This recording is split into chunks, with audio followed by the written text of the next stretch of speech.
Hello everyone, Maurice here, and today I'm bringing you the early rare era meta report for Axie Infinity Origin Season 5. So let's get into what is the meta right now. And yeah, of course, feel free to check out the blog, which has a lot more information. But here in this video, I'm just going to really briefly talk about the general trend.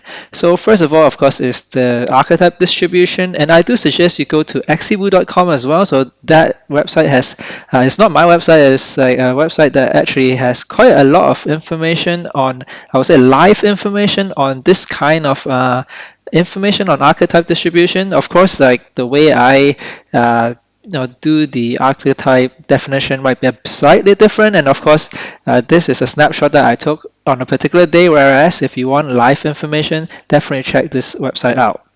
But okay, let's just actually get into the early meta for the rare era, and we see that Leafy is really the king at the moment. When I say king, not really in the sense of like power level, but it's more about the popularity. Okay, so you'll see later on, Leafy is not unbeatable. Of course, it's still very strong, but it does have its weaknesses as well. Okay, so Leafy is the main one, and we do see Topaz and Sustain being there as well. So those are the familiar ones that you've seen probably before. Interesting that Topaz is still around, and partly because Leafy is just so popular. And from previous seasons, you would know that Topaz just does very well against Leafy, and similarly for Sustain as well. Sustain also does well against Leafy. So yeah, so that's why these two archetypes are there. And of course, we have to talk about the two starter Axies. So if you haven't checked out my previous video and blog post, do check it out on the three new Axies. At least my first impressions. And yeah, as I kind of expected, right? Momo and Venoki both very strong and making it to the top 100. Of course, it's still early, and of course, a lot of people are playing the starter Axies for the contest or for the event, or actually the missions, right? So that might be part of it. But having said that, right, making it to top 100 really means that the power level is really up there. And I myself have piloted Momo up to top 100 for a while as well. So it is actually very, very strong. Um, so of course, once unlocked Momo or Venoki or both, right, then definitely just try it out because it's just for me, it's just a new archetype, right? So even though the community is a bit divided in terms of whether starter actually should have such a power level to dominate, like be competitive at the top of the meta. From my point of view, I would say there's no reason why not. Because okay, sure, there are reasons why not, but I think I would prefer seeing a more diverse meta. In this case, now we have two new archetypes, all right, and you just get basically more diverse in terms of your matchup, and it just feels better in terms of the player experience because you queue into different types of teams and fight against different type of teams. Yeah, I think that's always good compared to always just fighting against Leafy or Topaz. Okay, and then I should really talk about triple R as well. So triple R and hot bud are there as well. Poison, okay, so to be honest, like poison here is just really to differentiate between the so-called non-Venoki poison that is not that popular at the moment. Most poison want Venoki just because Venoki is just so strong. But yes, but I should actually talk about Triple R. I think Triple R has quite a big potential.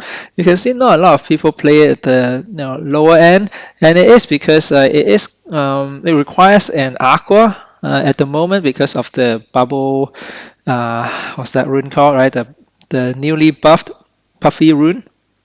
Bubble shooter, I think, right? And yeah, it makes Triple R pretty viable, and I do think that it could be the team or the archetype to beat for the rare era. And also Hotbud making it as well, which is good. But of course, this still has its weaknesses, so it has some good matchup, bad matchup, as you'll see later. Okay, so in terms of top 200, we still see a bit of Jinx, but Jinx is really not doing the best, and that's why it's really not making it up there much. But of course, Jinx being so, I mean, it's just so. I mean, the Axies are so well bred that there are just so many people will still have a Jinx team and still performs okay. So that's why. Uh, and then, of course, there are a lot of others team that I haven't really categorized, and do check out axieboo.com because they have a lot more, I guess, archetype definitions that I haven't really, been able to categorize, but they have definitely have more in terms of different archetypes. Okay, so that is for the archetype distribution, and in a way quite similar, but for if you zoom out to the top 1,000, you don't see as much Leafy, you see more Venoki and Momo for sure. But yeah, I guess actually the key thing is that the thing is still pretty popular. So yeah, it's annoying, I must say, right? Sometimes you queue against sustain, and I really wish, and I think the community has already kind of like voiced out many times about having a offer draw button at the end at the start of the game or just any time of the game, right? Even though sure it is quite hard to implement this because people might abuse it or something, but sometimes play against sustain is really just about okay, you spend the 5 minute doing nothing and then at the end you end up with a draw. So yeah, probably not the best player experience, and maybe having offer draw button might just makes it faster. But of course, then people might abuse it by just offering draw every time, and yeah, so there are pros and cons on that. Anyway, let's just move on to the win rates and the matchups. So okay, let's just look at the win rates here. Okay, here is the top 100, top 200, 500, and 1,000 from left to right, basically, and that is for the matches for the last 3 days. So you can see here, Topaz is still actually very strong. Hotbutt, interestingly, is doing pretty well, and that could be for multiple reasons. One is that maybe people just don't know how to play against it. Yeah, so that's one thing, and of course, sample size is relatively small, so that could contribute to it as well. And then, yes, Leafy, still positive win rate across the board. Momo, very interesting, all 50%. Right? So actually, I quite like Momo is because, well, I quite like playing Momo. Reason being, it is actually quite a balanced kind of archetype, meaning for every single matchup, like you kind of have a chance. Sure, yeah, it's really quite 50-50, and you'll see later. Sustain, not doing the best at the top, but in general, top 1,000 is still doing quite well, I would say. And then yeah, I should talk about poison, right? Venoki and poison in general is unfortunately not doing too well, and that's just because people really tag very hard against poison, and so that's why poison is not having the best time. But yeah, I think that's how it is, right? It's just not, people talk a lot more about poison, right, and tech a lot more against poison, making poison just having a tougher time at the moment. And actually, Jinx is also having a pretty tough time, even though like at the low level it's still doing like kind of okay, but it's really not doing too well. It's because Leafy is just so good against Jinx, and yeah, and there are other archetypes that goes against. I mean, Poison also good against Jinx as well, and yeah, you will see later it's not having the best of time. And what else? I think Triple R I kind of mentioned, but yes, Triple R I think is actually one that to look out for. I feel just because for very optimized Triple R, I think it could have a pretty good time. Yeah, and now I can put a sandal here is briefly. I'd probably remove it from well, depending on how it goes, of course, next week. But we did see like a very small experimentation with people playing like dedicated Sando teams. Don't think it went too well, maybe just because like they don't have the optimal axes yet for Sando. But yeah, it's just of course in this case Sando means like a dedicated Sando team with like at least two, if not three Sandos, and it has this problem as I'll talk about later. Okay, so this is like the overall win rate, and let's just actually go into the actual matchups. All right, it might be a bit small to see, and probably just go through each of the archetype and see how it goes. So first of all, I think I'll talk about Leafy. Leafy is definitely having a very good time here. Of course, it has its counter. Right, if you want to beat Leafy, definitely play Topaz. Topaz is still very strong against Leafy, despite the nerf. Sustain as well. Sustain, yeah, does well against Leafy because Leafy sometimes usually don't have the burst to deal with sustain. And actually, interestingly, Hot Butt is actually doing pretty well as well. Again, similarly, right, just Leafy might not have the burst to get through Hot Butt. But it does very well against the two starter Axies like Momo and Venoki, especially against Venoki. Then the passive healing from the Leaf helps, right? And it buys it maybe like a turn or two, then it just bursts through. I have enough damage to KO the poison. For Momo, again, Momo requires some time to ramp up, so actually similar to Triple R, but interestingly, a Triple R is actually having a okay time against Leafy. But for Momo, um, yeah, sometimes you just get bursted down by Leafy before Momo can do anything. Partly it's because, all right, for Momo you want to target a particular Axie, but then for Leafy team, all three Axies are very strong because all three Axies have Leafy, right? And so even if you target down one Axis, the other two can still burst you through. So that's that matchup. Okay, so yeah, but Leafy I think is still a fair matchup overall, and of course very good against Jinx. The other that's very fairly good for all is Momo. Momo again, you can see a very positive just general matchup is quite even. Let's put it that way. Tough against Leafy as I said, but still not the worst. Also tough against Topaz for the same reason.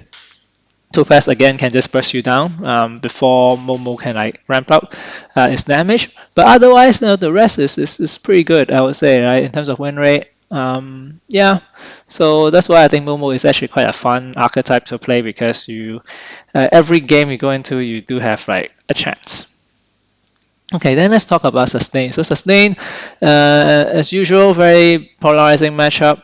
Good against Leafy, I think that's the key one. Also good against Poison, if just because nowadays sustain really tech quite hard for Poison as well.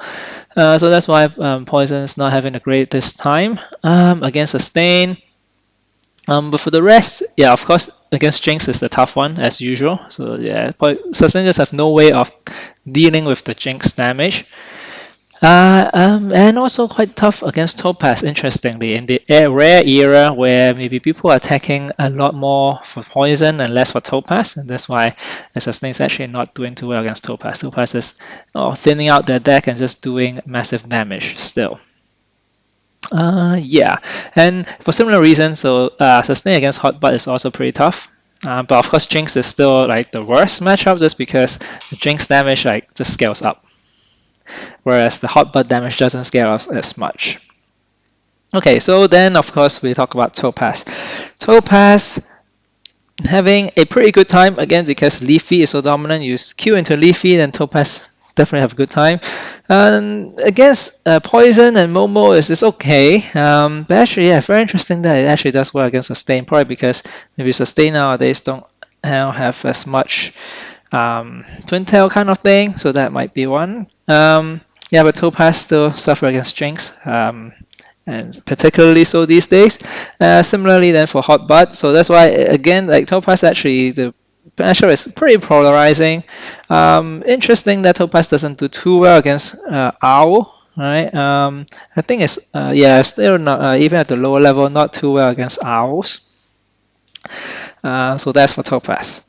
Jinx, yeah, not really much to say here. I think I already mentioned it. It's just tough against Leafy, but very good against Sustain and Topaz. That's pretty much it. The other thing is that Jinx actually does very well against Hotbutt just because Hotbutt, again, has no way of dealing damage, whereas yeah, the Jinx just scales up in terms of the damage, and yeah, Hotbutt team is just tough against Jinx. Okay, okay, that's about Triple Owl. Triple Owl is actually, I think, a very good archetype. It actually doesn't suffer too much from any like kind of matchup. Yeah, okay, ignore Sandos because it's not really an archetype at this point. Momo is actually interesting. It might just be that it's a bit slower than Momo, and of course Momo can target. And so if you have a not so optimized triple R team, then if your owl actually get targeted by Momo, then of course it's tough. But yeah, otherwise you can see right, the win rate is actually quite positive across the board. Okay, sure, of course it's not like huge, but you can see, right, it's doable against Leafy, against like Sustain, Topaz, and Poison as well. So the thing is, if you have optimized triple out build, it could be pretty strong. And then for poison, I think here I separate poison and Venoki's. The poison here actually there's not that much here. Is because I just put poison as a non-Venoki poison. But most people at this point playing Venoki, and you can see that it actually is not having the greatest time. Still does well against Jinx, just because Jinx doesn't really tech against poison. But otherwise, a lot of other builds tech against poison. So yeah, that's why it's tough. And I guess finally, Hotbud.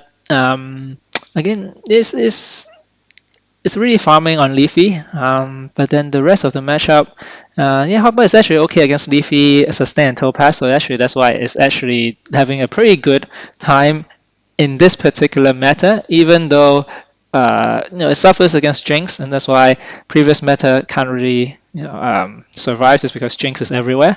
But now Jinx you don't really see as much, especially at the top. Then Hotbud is definitely having a better time.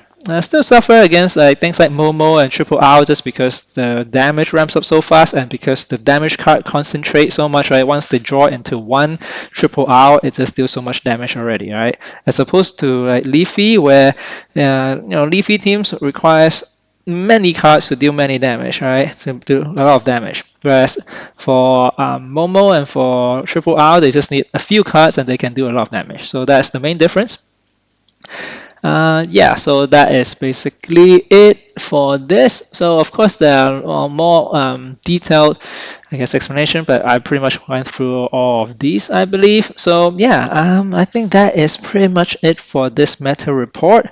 Yeah, because I didn't really include a lot of other stuff. Of course, you go to the blog post, you do see a bit more information on the runes and charms, but of course at this point, people are just using whatever they have, and for rare, it's really not that much choice, so that's why I'm not going to go through it.